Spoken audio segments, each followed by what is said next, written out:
all of you still sat here joining, just sharing your stories. It's so awesome. So, questions. This one is going to be to the entire class, well, as in you three. Chantel asked earlier, I think she asked this when Rory was speaking, but I think it can be applicable to everyone. She said, when you travel, do any of you say about IBS condition to have better facilities on the plane? So I guess like in traveling, would any of you ever mention it? Like we've all been there, like say if you're in a flare or if your stomach's not that great, like do you tell anyone like, oh, can I have a seat near the toilet? Have you guys ever dealt with anything like that? Yeah, I don't I know. actually, Got... you go. I know for me, I don't know if it's different. I don't really speak about my IBD much prior to having my stoma. But definitely with my stoma, most airlines provide a really good service. So you can call up your airline before you go away, ask to speak to special assistants, explain what you've got, what you need. So you tell them what you need rather than wait for them to tell you. So if you need kind of extra luggage, if you need a seat by the toilet on the plane, if you need to skip queues in the airport, any of it, they're usually quite good. So that's all put in place before you go, and then usually kind of pick up a lanyard or something in the airport and you're away to go. I don't know if anyone else has got different experiences though. Sorry, Gabby, you go. Should I go? Okay. Yeah, go. I was just gonna say that I've never actually took advantage of that, which I probably should have, but I've kind of it's been in the back of my brain, like as soon as I go on the plane, okay, get the seat at the end of the row, or get the seat closest to the toilet. But I've never actually said, okay, this is what I've got, and found out what I could possibly, get done for me to have those arrangements in place. So yeah, it's quite helpful to know. Definitely do it. It's free as well, so yeah. I mean, I'll definitely have to do it in the future. The only time that I've done it so far was when I was still quite new to my diagnosis, and I was catching a connection through Florida. And Florida is hands down the worst place I've ever been in my whole life. I was there for about 2.5 hours and I hated it. My flight was late getting in and I was about to miss my connection. And I had to do is it immigration or customs or whatever they call it in America, where there was a line of about like 400 people doing the zigzaggy thing and one person at the till like checking passports really slowly. And I was like, oh, this isn't going to work. I need to get a flight. So stood in the big long one for about 5 or 10 minutes. I'm sort of like, I have a piece of paper that says I have a disability. I can definitely go on that disabled line. I can definitely do this quicker. Definitely do quicker. So eventually, like, hyped myself up and went and stood in the line, which had like 3 people. And a very, very, very rude American woman who worked for security came up to me and she's like, "What are you doing?" And I was like, "Oh, I'm in the line to get my passport or whatever." And she was like, "What's wrong with you?" And I was like, I've IBS." And she was like, I have IBS and I've never got through this thing. And I was like, I have a piece of paper that says da, da, da, da. And she was like, that says IBD, not IBS. And I was like, yeah, yeah. Can I please don't shout at me? I'm trying to get through the airport. And she was more mad that I had said IBS, even though I have IBD. That she sort of like glared at me for like 5 or 10 minutes whilst I was trying to get through the passport bit and like talk to the person who was working on the till. And he was like, are you okay? Do you feel all right? And I was like, yeah, I'm just trying to get my connection flight. And he was like, oh, you'll get there, no bother. And I was like, okay, you're much nicer than this other person. And the guy was like, yeah, I wouldn't pay much attention to her. And I was just like, right, okay, what the fuck? It really stressed me out that like if I say one letter wrong, then I go from being like justified to be in this line to you should be in that line with 300 people. And I've never done any of the things that you've done, Amber, but it's something that I want to do in the future. Phone up and be like, I actually have a real legitimate thing. Get out of my way, you know? Yeah. I had no idea that you could even do that. I remember one time I was coming back from where was I coming back from? I think I was either going to LA or I was coming back from LA. And I remember like looking at my ticket and being like, ugh, I had a really shit seat, right? So this was me trying to use something to my advantage. But you know what? Sometimes in life you're allowed to, you know, cash in that card. I was looking at my seat and I was like, this is just not going to work for me. You know, I'm flying on my own. I don't want to be sat in. Oh no, this was it. I had a middle seat between two strangers, and I was like, I'm not doing that. Like my Crohn's was like, okay, but in case of emergency, I was like, this isn't going to work on like an 11-hour flight. And so I went to the check-in desk, and I am the most unconfrontational, unbrave person I have ever met. So I was like psyching myself up for about 20 minutes, like, okay, just ask, you know, what's the worst that can happen? She'll say no. But even to me, I'm like, oh, but she might say no. So I was like, right, okay, got brave. I was like, I've got IBD. It's legit. You're fine. But like, had never even known whether you could use IBD, not as an excuse. We obviously have it, but you know, in those situations, if it's even acknowledged as a disability, or even if people know what it is or care about it. And Yeah, so I was like, right. think of it like coming back to, do you know what I mean? Yeah.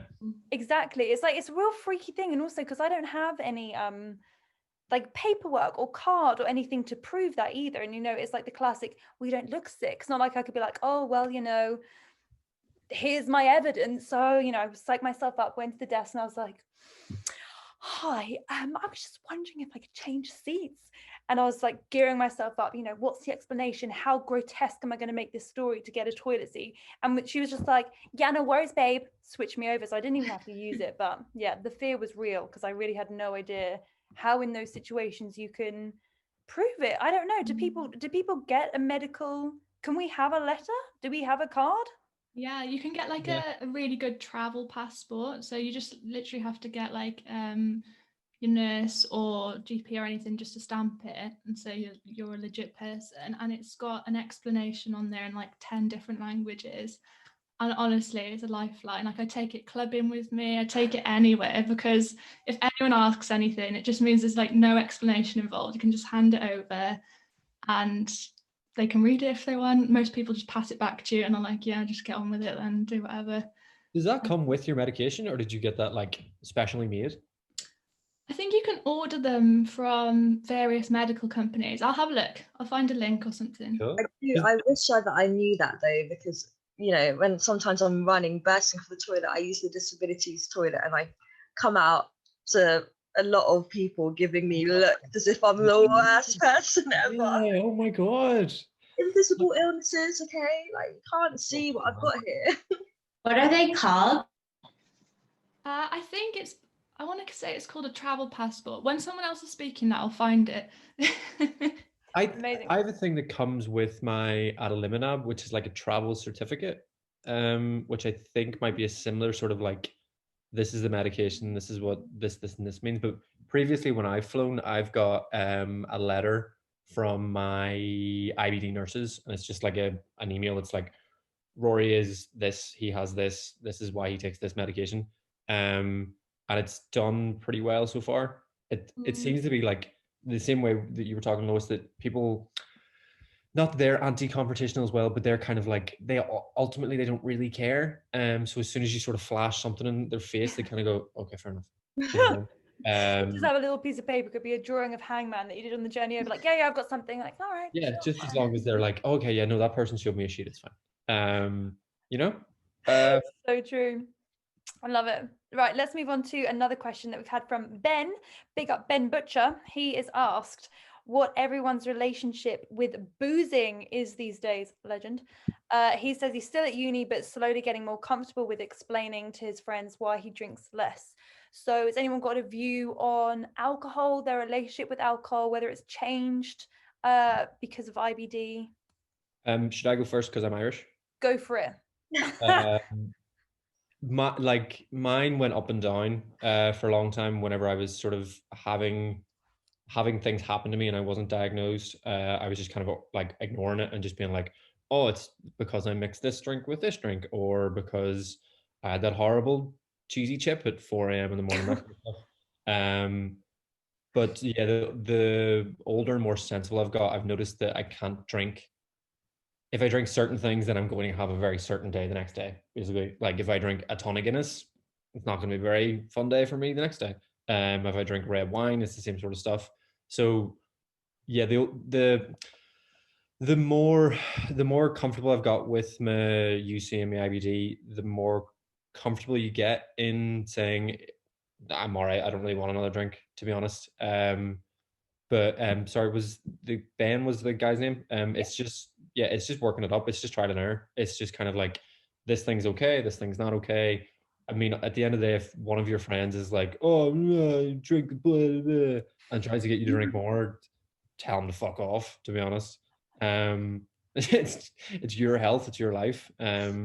Like, there's no more greater satisfaction than waking up on a Sunday morning and you're perfectly fine and all of your friends are dead. Feeling fresh. Yeah. Yeah, it's just trial and error. Like, my advice is not going to be universal and applicable, Yeah, for sure. Gabby, what about you? Do you have any views on this? Yeah, I guess for me, especially in uni, it was more in moderation, because I noticed, like, if I was on a night out with my friends and then I had quite a lot to drink, the next morning most people would be like a hangover or something, but for me, I would be in that toilet like the rest of the day. So it wasn't really the types of alcohol, it was more, okay, in moderation type thing. But currently at the moment, like now, for example, drinking occasionally, I won't have any kind of flare-up symptoms or anything like that. I'll be quite okay. Like a normal wine or something, or a rosé, I'll be fine the next day or the rest of the week. So yeah, I think it was just a moderation thing for me, overdoing it and being on medication when doctors told me don't drink. But I mean, it's all in moderation. Like, it's fine. Yeah. Just don't You gotta overdo live your it. life. Live your life, literally. Amber, what about you? Similar things, I'd say. I say definitely with my stoma, I've noticed that I get drunk a lot quicker. So when I first went to uni, I was known to be like the lightweight or whatever, and it used to really frustrate me. So I used to try and like fight back, and I'd just kill myself off completely. So just learn what works for you. Eat as well. Eating's a big one. I always take snacks on a night out. Water too. Yeah, Forget that. That's very true. Don't drink without eating. Look at us, the parents, like a parents hotline. Like, make sure you drink your water, make sure you eat. I've actually found that I was talking to Jenna about this the other day when she was doing an Insta Live. I have found that there's not many things, to be honest, that I can't drink. I'm like pretty all right with most alcohols, and it's probably because I've built up a good old tolerance to enjoying a drink. But what I have found is that it's affected nights out, not because of the drinking, but because of how tired I am, like all the time. So like you said, Gabby, like I have 10 hours sleep most nights. I always try to be in bed by like 10 because I can't stay up much later. I will have a solid 10 hours sleep and wake up exhausted no matter what, literally every single day. And so for me, it's not like the drinking aspect of socializing, it's the come like 9:30, 10 p.m, 10:30, I'm like, guys, I'm whacked out. It's not that I don't want to drink or I don't want to socialize, but I'm so tired, I actually can't be here anymore. And that, I think for me, especially since I was like in school and in uni, I was like the classic, white blonde bitch party girl. Like that was me. You'd see me in the clubs dancing on the table, you'd see me going abroad dancing on the bar for like a free vodka shot. Like I was just basic as hell. But it's such a difficult thing, I think, when you've had that lifestyle, and not if that's not for everybody, but like been the party girl. So all my friends knew me as the party girl and was like, yeah, Loïs can stay out late, Loïs will want another drink, Loïs will want to do that. And you're there with your group of friends who, as understanding as they might be, suddenly you're the one that's like, I really want to just call it a night now and I really want to go to bed. I think that I find personally really difficult as well, like just the fatigue level of socializing, especially like evening socializing. So now someone's like, oh, should we have some day drinks? I'm like, yes. Yeah, that is a better idea. 100%. Like, if you want to start drinking at 1 o'clock in the afternoon, I am there. Like, that's why like St. Patrick's Day is the best day in the friggin' year, because you can start drinking at 1, you're drunk as shit by 6, you're hungover by 7, and you're in bed by 9. Yeah. Day.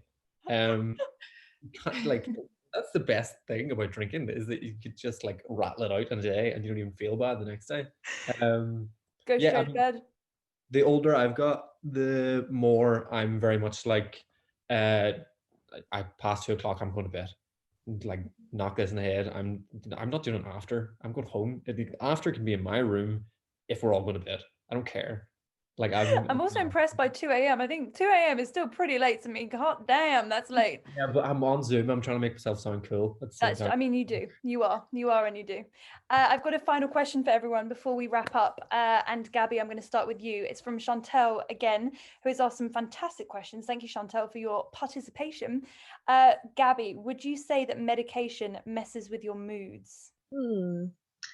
I think definitely I can say prednisolone, steroids, absolutely 100%, like without a doubt. I had to even check, okay, is my period coming? No, this is definitely the steroids, because yeah, I've been on it about 3 to 4 times now, and I would definitely have a lot of mood swings, quite a lot of anxiety as well, like more than usual about really small things. And then I just thought to myself, okay, this is not my typical character, you know. So yeah, I would definitely say that I had some issues with steroids that freaked me out to the point where even now I'm like, I would rather not. I'd rather be in pain than take prednisolone at this point. Yeah, that one definitely affected my moods, and yeah, like caused quite a lot of random arguments. And I just thought, oh, it must be the steroids. But yeah, I don't think any other medications, but definitely that one I can definitely say, yeah. Yeah, that's a strong one. That's the beast, the steroid beast, prednisolone. My gosh. And the actual beast in my face, the moon as well. Oh God, yeah. Comes along with it, but you become the beast. Yeah. So true. Rory, Amber, what about you? Either of you ever experienced any kind of mood swings with medication, or any, I guess, adjustments to your personality maybe that you've noticed? Do you want to go first, Rory? Yeah, sure.